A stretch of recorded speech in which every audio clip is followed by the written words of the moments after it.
Alright, so the lessons are a mix of presentations by the teacher. So they used to write it out on the board and the students would write down pen in hand.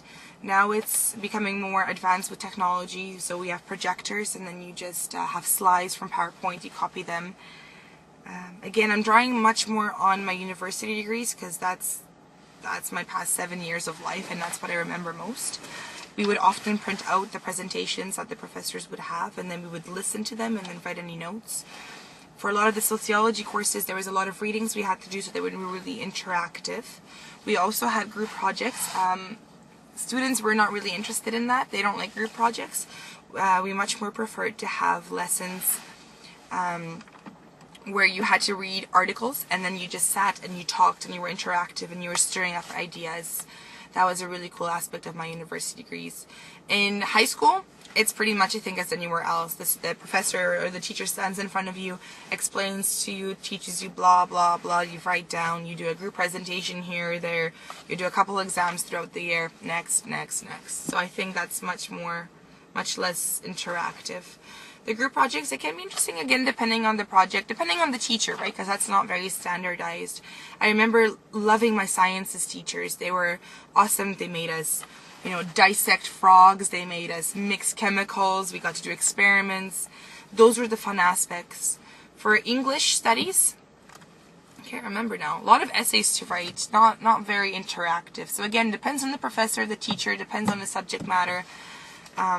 I loved university because I got to choose what I wanted to choose, what I wanted to learn about, and then I went with it. I was able to look up the different teachers on websites, see what they're about. If I liked them, I took that class. If I didn't like them, I would drop them out. So it was a lot more flexible.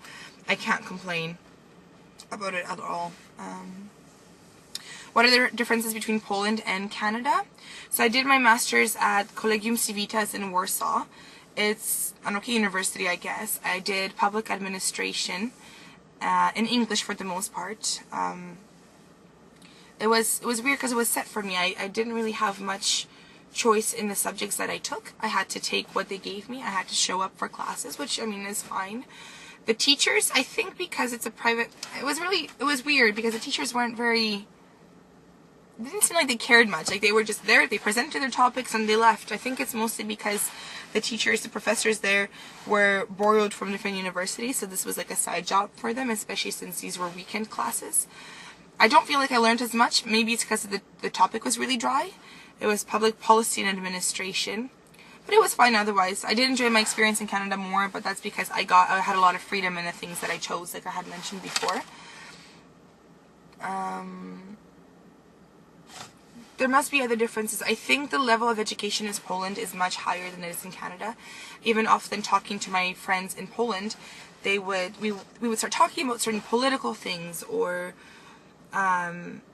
even just general knowledge, and I sometimes lacked what they knew about. I think it's definitely more. It's harder in Poland than it is in Canada. I remember actually when I was moving back to Canada from finishing grade 3 and 4 in Poland. We were doing mathematics in Canada, and most kids didn't know a lot of the topics, whereas I knew everything up to grade 6. I wasn't learning anything new for a couple years because the level is much lower. People will argue that, well, but you have the best schools in North America. You have Harvard, you have Stanford, you have Queens.